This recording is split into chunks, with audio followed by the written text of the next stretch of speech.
Hello. Welcome back to another episode of Young Adult Problems. I cannot believe that it's March. Like, I literally cannot fathom the fact that it is March already, because it felt like only 2 days ago that it was January, and I don't know where the time went. I don't know what happened. I was fully aware that it was Leap Day the other day because, like, Leap Day is a special day. It only happens once every 4 years. So, of course, I had to make a mental note that it was Leap Day. So on the 29th, my friends and I just went out for dinner, and then we went to Krispy Kreme because Krispy Kreme was having a deal. I think it was you can get a dozen donuts for $2.29. But by the time we got there, it was like 10 something. So they closed at 11, right? We had like half an hour left. There were tons of people in the stores, but I guess they locked the doors because there were too many people and they were closing up soon. So we didn't get to get our donuts. But then after that, we went to In-N-Out and got animal fries and just sat there until the AMs. And then I had work the next day. So yeah, leap year was like kind of a significant day in my week. Like I was very aware that it was happening. But then the next day when I woke up, like, tell me why I was in complete shock that it was March. Like, why did I not expect my phone to say March 1st? And then when I went onto Instagram, I saw that everyone had posted their end of February dumps on their stories. And I was like, oh, so it's actually March now. Like, the way my system went into complete shock, like, it just was not comprehending how fast time has gone. And then later on in the day, I got a notification on my phone from Laps, and it was like, open the app to see your end of the month recap video that we put together for you. So I was like, okay. And then it put together this like cute little video of all the pictures I had taken on Laps in February, which, by the way, if you don't know what Laps is, because it's like a fairly new application, it's like a pseudo film camera. So essentially you go on the app and you take photos, and you can't see the photos for like an hour or something. You have to wait for them to quote unquote develop. And then after an hour, when you go on, you can see what the photos look like. It applies this like grainy film camera filter on all of your photos, and then you decide if you want to post them or archive them or whatever. I think it's a cute app, very cute concept, but it's like low-key a pyramid scheme, because when I had to download the app, they made me add at least 5 people. They were just like, let me access all of your contacts and then add a ton of people. So I was like, okay, we're not going to do that. So I like deselected everyone and added like the minimum of 5 people. And then it made me send texts to 5 people who weren't already on the apps. So yeah, low-key a pyramid scheme. Like it's like invite only or something. I don't know if it's still doing that, but yeah, it was kind of like cute app, just pyramid scheme vibes. Anyways, back to the fact that it's March. Can't believe it's March, and this is like very significant for a few reasons. I feel like in the past week, even before it hit March 1st, something started to feel different in the air. Like, everything around me almost started to feel a little too familiar again. And it was just weird. It was like, I think what kicked off that feeling was the fact that people at work started talking about the work trip coming up. Luckily, I don't have to go on a work trip this time around. But as some of you know, I went on a work trip last year, and it was at this time of year. And I think just the fact that like a lot of the talk is happening again, and it feels exactly like how it felt last year when the beginning of my downfall happened. Like it just feels too familiar in like this unsettling, kind of uncomfortable kind of way. And another thing I noticed was that just the weather, the air, like the smell of the air hits in this weird familiar way. Like it's almost as if I remember exactly what the environment was like in March of 2023, and I'm smelling and experiencing that exact air and weather and environment again. And it's like, it's so weird. It just brings me this like weird feeling. You know that song by Noah Kahan, Stick Season, where he's like, I'm terrified of weather because I see you when it rains? Like, that's kind of what I'm experiencing right now with this March weather. I can feel almost like the ghost of what I felt in 2023, which was like almost a wake-up call to me, because when I realized that this feels all too familiar, and when I woke up and I was like, oh, it's March 1st, I started to feel a little panic. I feel this like anxiety or this like pressure about the fact that it's March. And that's because in March of 2023, when my downfall happened, I sort of set up this mental timeline for myself of like, I need to be completely better, on my feet, 100% ready to go. Like, I need to fully be okay by March 2024. And back in 2023, I was like, okay, I have a lot of time to get to that point. And now it's March 2024. And I touched on this last week, but it scares me that I am still feeling certain ways sometimes. Like, even though I'm feeling these feelings of like guilt for still not being 100%, I also said that I need to give myself some leeway or some grace, because what I did feel was extremely hurt, and everybody heals at their own time. So maybe I'm just slower at it or more sensitive or something like that. I don't know. But I told myself that I need to give myself a little bit more leeway. Like, I don't need to put so much pressure on myself to get better. Now, I still think that's true, but I also feel like I need to put more effort into trying to feel better. I think for a long time, I've become complacent. I've become accepting of just feeling very mediocre. And a big part of that is because at one point in the last year, I had no concept of time anymore, even though I was counting, like the whole year I was actively counting down the days that would go by, and I would almost measure how much better I was getting, even though like I know you're not supposed to do that, because it's not like you see change overnight, you know what I mean? And tracking that certainly doesn't help, but subconsciously I think I was always checking in on myself, and even through the journaling I was like writing down the days that had passed by, which maybe I shouldn't have done that, but I think at one point just being so aware of every single passing day sort of made me lose concept of time. And with that, I also just became very like disassociated with life, and everything started to feel so surface level. What was important was that I was surviving and getting through the day. Other than that, I was just like riding the wave at the most surface level possible. And then another side effect of that was just being extremely forgetful. I couldn't remember a single thing. I still struggle to like remember things.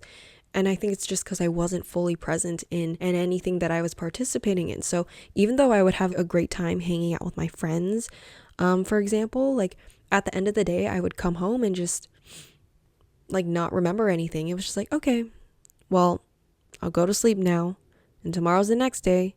And then what? Like, I think my brain just started trying to protect itself after feeling really pained for a long time, and then everything just became like blurry and confusing and surface level. I basically completely accepted that lifestyle. Like, I was okay with it at that point. But now it's March 2024, so I feel like I need to make a change. That pressure that I'm feeling to feel better kind of makes sense now, even though I'm also accepting of the fact that I'm not fully better. Like, I can't just accept it like that. Like, I need to at least do something about it at this point. Especially as of recently, I feel like I've just been wasting a lot of time. Wasting my time moping around, wasting my time engaging in things that aren't super important to me, doing things to distract me all the time. And like, I feel bad about it, because I do feel like I'm wasting my time just trying to fill the void, and I'm wasting all my time feeling unhappy. But the thing is, like, life is just too short to be unhappy all the time.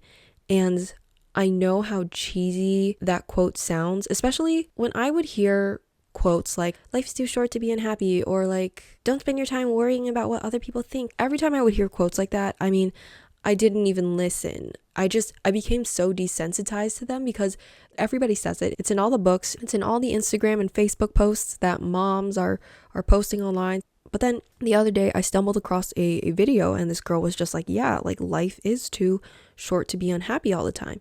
And for the first time, that that really hit me. It actually makes sense to me now. Like I actually get it. I could resonate with it. And I think one big thing about that is the fact that we're so young. I'm 24. And honestly, the fact that I'm 24 puts me into panic sometimes because I feel like, again, time is moving by so fast. I feel like I was 17 the other day, but I'm 24 and these are like my prime years. I'm never going to have this much energy again in my life. I'm never going to look this young in my life. You know, I'm never going to have this much time where I can just go out anytime that I want. When you're in your 20s, like these are your prime years to be doing things and experiencing things. And I've always heard that and I've always understood that. But it wasn't until the last year where I was just completely unhappy and then I was moping on the things that were hurting me so much. I spent so much time doing that like now I'm realizing like life is too short to be unhappy. Like I don't want to be feeling that way anymore because when am I ever going to be this young again? Never. So might as well enjoy the time while I'm still able, while I'm still agile, and while my neurons are still firing at a decent pace. I took things for granted and I just became so accepting of what I was unhappy with. But now I'm like in my hope core era. You know what I mean? Like I need to stand up. I need to put effort into feeling fulfilled as a 24-year-old. So now my goal as of March 2024 is to enjoy life and to find joy in things long term, not just temporary joy in distractions of like going out and drinking and etc., etc. I need to find true joy and happiness in life. And there are so many different ways that I've thought about where I can work on enhancing my life. There's so many different ways, but obviously I can't take them all on at once. And especially if I want to see like results, if I want to set attainable goals, I can't just change my whole life overnight. But there are two things I want to focus on doing. And so the first one is to find new hobbies. So I used to be a very hobby driven person. Like I had a lot of hobbies. I enjoyed editing videos. I had the podcast. I had a little small business because I thought it was fun to make like funny t-shirt designs and design stickers and such. So I had quite a few hobbies back in the day before the downfall. And then after the downfall happened, like I dropped all of them. I didn't really take on anything, any fun little activity that brought me joy other than like music. But I wouldn't consider it a hobby at the time because it was really just like a coping mechanism for me, like the music and the journaling. So I dropped a lot of the things that I enjoyed doing, and now I want to just start engaging in new hobbies. I want to try things that I've never tried before. And I think one thing that's different about the hobbies that I want to try pursuing now versus hobbies that I pursued in the past was that in the past, when I was editing videos, for example, or podcasting, I would try to perfect them. I wouldn't just do them for fun. I thought it was fun, but when you strive to reach 100% perfection on the things you do, with that comes pressure and stress, and it just makes the hobby not so fun anymore because it almost feels like just a job or a task that you need to get done. Even though I did at the end of the day do it for fun, if I wanted it to be perfect, then I would treat it as more than just a hobby. But now when I think hobbies, I want to just try things that'll bring me joy without feeling the need to be good at it. Like I just want to try a whole bunch of different things for fun, and that's it. I do get a lot of satisfaction in just seeing the end results of things, like seeing where I started versus how much I was able to improve. That's where a lot of my satisfaction comes when I'm creating. But hobbies should be different. It doesn't matter if you're bad at it or anything, like just try them. So in the past few weeks, I've just been talking to people and watching TikToks, and I've gotten to see like what hobbies people engage in. Like one of my friends, for example, she recently got into dance just for fun, not to perfect it. She's like, I don't care if I'm bad. I go to the beginners class. It's fun. And she seems like she's really enjoying it. And she's been trying to get me to go to these dance classes with her. And like low-key, I'm really scared to go to the dance classes because I have not danced in many, many, many, many, many years. And I'm a robot, okay? Like I do not know how to move my muscles, my body parts. Like I'm so awkwardly stiff. But dance class also seems super cool because when I watch videos of people dancing online, I'm like, I want to do that. I want to be like that. But then there's also the part of me that's scared because I can't remember anything. Like I'm still going through the phase where I can't remember a single thing.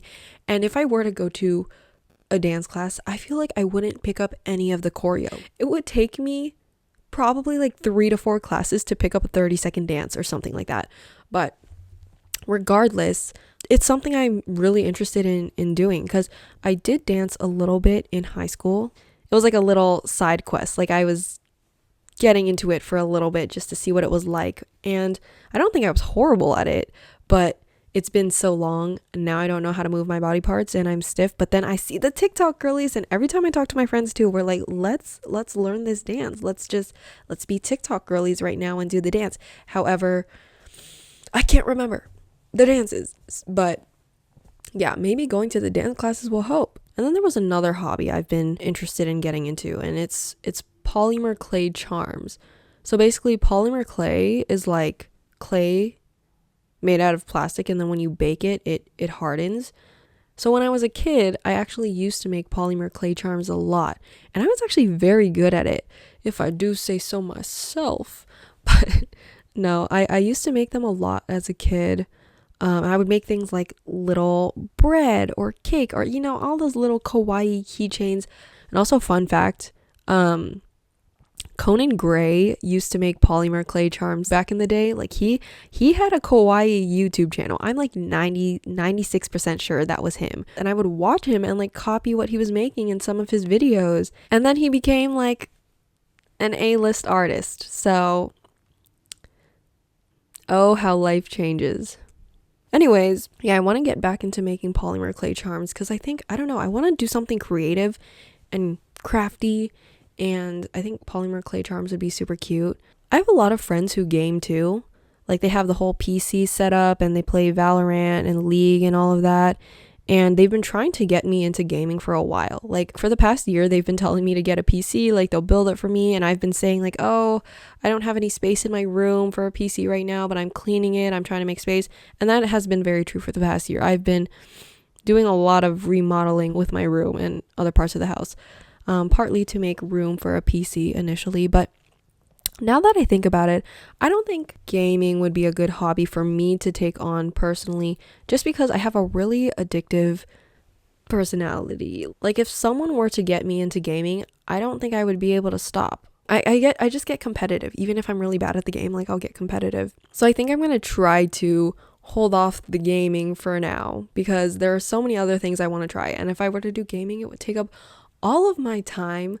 So I'll put a pause on that. But it's not out of the picture. Like one day I'm down to try gaming. I've done a little bit on like my friend's PC and I was completely awful at it and it was fun, but maybe now's not the time. Like I need to touch some grass. I need to be in the physical world right now. So we'll save that for another time. And then the second thing that I want to talk about with regards to reclaiming my life is facing my fears. So I have a long list of fears, okay? We don't need to get into that. But I do particularly have quite a few fears when it comes to social aspects. Like you already know, I have a lot of social anxiety. I'm very introverted. And I've let a lot of that fear hold me back in a lot of different ways. And just like fear of judgment, honestly, is where it stems from. I think my social anxiety stems from fear of judgment. Like I just don't want to be judged at the end of the day, even though literally everybody is judging everybody. And like, it doesn't matter, but like it just scares me. It just scares me sometimes, like the fact that people can judge. And then when you're more social, you're kind of like opening the doors for people to judge you. So that has been my fear for quite some time, but I want to start tackling it little by little. And I think I would be a lot more fulfilled if I wasn't held back by so many of my social fears. And so the first thing that I thought of was podcasting again. Only this time, instead of just doing voice format, I thought video format would be good too. And I've wanted to do video format for a long time, but the idea of me putting my face on the internet was very scary to me because, well, first of all, I'm not a big social media person at all. Laps is probably the platform I use the most. Other than that, I have an Instagram with like 30 followers. Don't use Twitter. TikTok, I don't have anyone added. I have Facebook, and my closest friends, they've sent me requests like 10 years ago and I still haven't accepted. So like that's the level of how incognito I like to be on social media. And the reason I've always been so incognito on social media is just because I, again, was scared of judgment. Like honestly, it was more relieving to just not be on social media because I just didn't want anybody to even remember me. You know what I mean? Because I know people do a lot of stalking because I'm one of them. But I did not want to be someone who was stalked. Like if people knew about my existence, but I hadn't spoken to them for a long time, and for some reason they felt the need to stalk me, I didn't want to be accessible. I just didn't want anyone to remember me or to find me or to see old pictures of me, nothing like that. So I stayed very incognito for a really long time, and all I use is Laps right now for my closest friends. So for that reason, the same reason, I didn't do podcast video formatting, even though I did want to, but I never did it. I was too scared. And it honestly wasn't until recently that I decided I wanted to try out this video format. Like I had been thinking about starting the podcast again for some months, but only until maybe a couple weeks ago, I was like, let me try it with video formatting too. And that's because in the past year, especially more recently, I've seen a lot of people from high school post video content. Like they make TikToks, they make day in the lives. And there are actually so many people that I've known that have gone viral. Like I would just scroll through my For You page and I'm like, wait, I know you. Oh my gosh. Like for example, I was on Instagram the other day, Instagram Reels, and I was scrolling and I saw this girl pop up on my For You page and like, she's my friend. I didn't even know she made content. She's in her content creator mode, and if she can do it, I can do it, right? There was one other time where this TikTok showed up on my For You page, and it was of this guy who had made this really cool painting for a singer. And both the singer and the guy who did the painting went to my middle school / high school. So it's just cool to see people who you know or that you recognize pursue their passions and post on social media, and they're doing it without being scared. And I feel like if they can do it, then I can do it. Like I've reached the point where I'm realizing, again, life is too short to be unhappy or scared. Like I should just do it. And so that's sort of why I'm tackling this fear of video formats with the podcast. Which also, by the way, if you don't know my name, I have been introducing myself as Emmy for the fact that I didn't want anyone to know my actual name. So Emmy was just a nickname. Hi, my name is Megan. I feel like I should have said that a while ago, but I'm going to start going by Megan right now because I just feel like that makes sense because that's my name. It's been a year and now I'm like officially introducing myself as the real person that I am. Honestly, that was one of the scariest parts. Like when I started the podcast, no video format, you didn't get to know my real name. I kept quiet about myself because I was scared of the world. Like I've come a long way in terms of like me last year would have not done this video format, first of all, and would have stayed incognito. I wouldn't be surprised if I started going by Richard or something to like be even more incognito. But no. Hello, my name is Megan. Nice to meet you. Yes. And then the third thing that I want to talk about in terms of just trying to better my life is getting out of the house. So the problem with my lifestyle in the past year is that I've been doing a lot of bed rotting and a lot of just house rotting. And that's because, well, number one, I work remote and I work in my room. So that's already like 8 to 10 hours a day that I'm just sitting in my room staring at a laptop.